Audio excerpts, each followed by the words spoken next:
Dieu promet à Abraham de faire de lui le père d'une multitude. Il lui promet qu'au travers de Sarah, il allait lui donner un enfant. Les années passent et l'enfant ne vient pas. Sarah pousse Abraham vers Agar et ils ont un enfant, Ismaël, qui n'était pas le fils de la promesse. Et Dieu vient corriger cela. Il passe par Sarah afin de demander à Abraham de chasser Ismaël.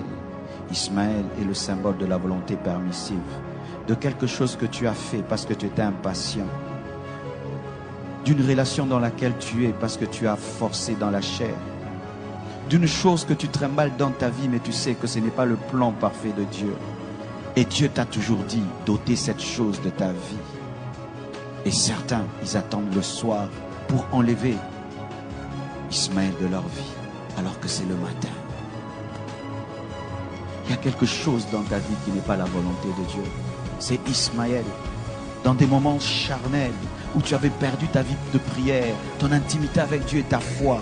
Tu as fait des alliances, tu as engendré des choses, tu as commencé des choses, mais tu te rends compte quand tu deviens spirituel que ce n'était pas le plan de Dieu. Et Dieu te dit d'enlever Ismaël, et c'est le matin. Ismaël peut être même un ministère que tu as commencé, mais ce n'était pas le plan de Dieu.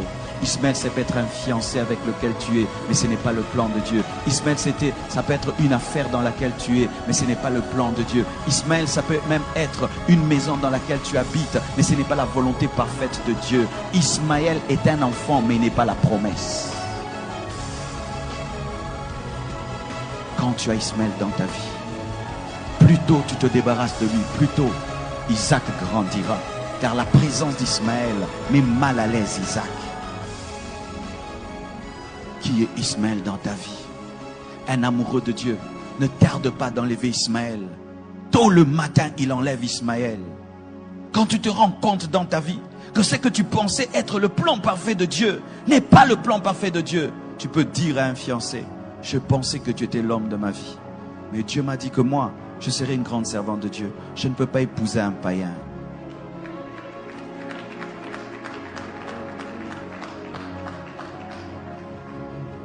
Tu peux avoir commencé un ministère dans la rébellion contre ton père spirituel.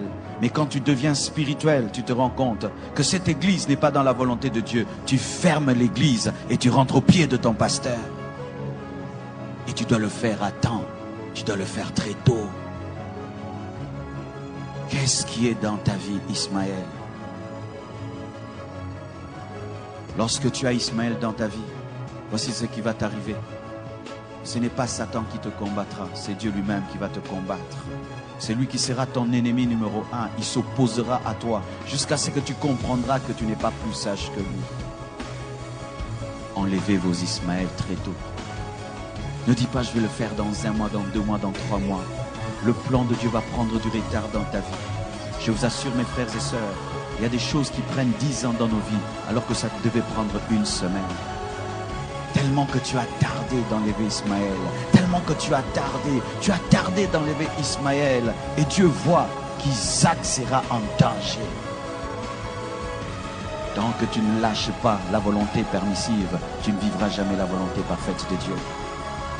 Certains ici, vous êtes dans des relations qui ne sont pas de Dieu. Tu vis dans la même maison qu'un homme qui ne t'a pas épousé.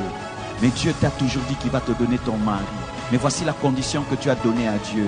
Donne-moi d'abord mon mari avant que j'abandonne celui-ci. Ça ne marche pas comme ça. Tu lâches Ismaël. Tu dois lâcher Ismaël. Tu dois lâcher Ismaël. Je dis tu dois lâcher Ismaël. Dieu me dit qu'il y a des gens qui sont dans de telles situations, qui sont en train de poser des conditions à Dieu avant d'obéir. Vous allez obéir trop tard.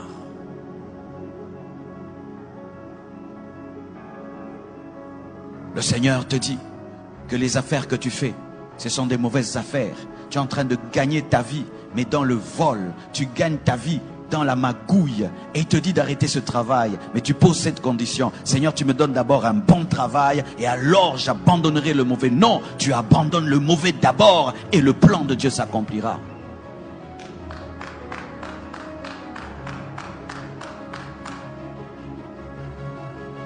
Es-tu dans la volonté parfaite de Dieu? La chose que tu as a été engendrée par quoi? Par l'impatience? A été engendrée par la chair?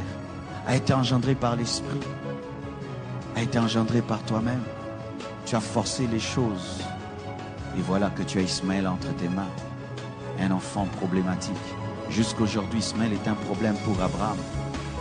Ismaël a engendré tous ces gens qui bombardent le monde et qui créent des guerres dans le monde entier. Faites très attention. Obéissez à temps. Vous savez, mes frères et sœurs, lorsqu'une maladie est au début, on peut la soigner très tôt. Mais si tu la laisses grandir, tu peux vivre une amputation. Plus tôt tu obéiras à Dieu, plus tôt Dieu te guérira. Et si tu fais 10 ans, 20 ans, 30 ans avec Ismaël, il fera partie de ta vie. Et le jour que Dieu va l'enlever, une partie de toi sortira. C'est lorsque des gens arrivent jusqu'à avoir des enfants avec un mari d'autrui, des enfants qui ont grandi. Et là maintenant, l'Esprit de Dieu te dit de te séparer. Mais vous voyez le déchirement que ça cause. Ce n'est pas seulement que tu te sépares d'un homme, mais il y a des enfants. Pourquoi? Tu as tardé d'enlever Ismaël de ta vie.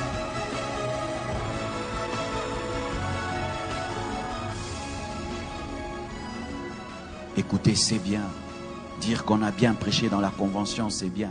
Mais si nous, après nous avoir écoutés, mes frères, vous ne pratiquez pas ce que vous avez entendu, et vous tardez encore, et vous tardez encore, vos cœurs vont s'endurcir. Les hommes de ce monde disent qu'il faut battre le fer lorsqu'il est chaud. Pendant que l'Esprit de Dieu est en train d'opérer dans ce domaine de ta vie, profite-en pour décider et te libérer d'Ismaël.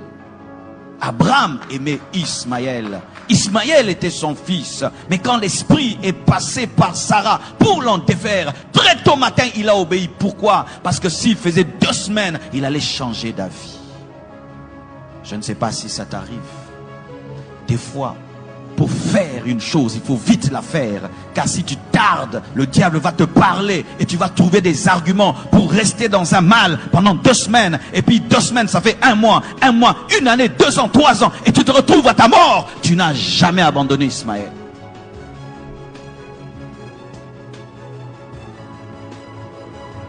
Même si tu vas laisser Ismaël dans le désert en pleurant, pleure, mais laisse-le dans le désert. Même si tu vas te séparer de cette fille en pleurant, pleure, mais laisse-la dans le désert.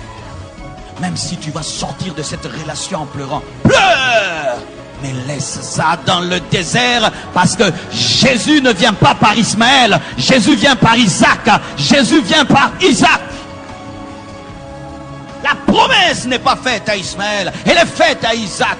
Et tu es en train de t'attacher à ce qui ne t'engendrera rien du tout. Certains même, vous êtes dans des églises qui sont des Ismaël.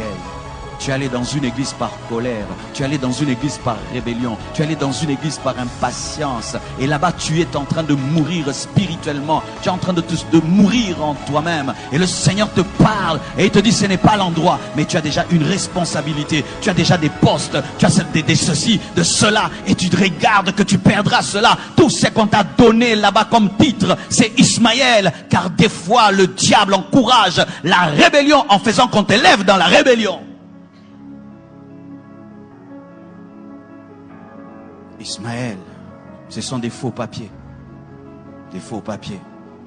Tu t'appelles Jonathan, mais dans tes papiers, tu t'appelles Gélor. Des faux papiers.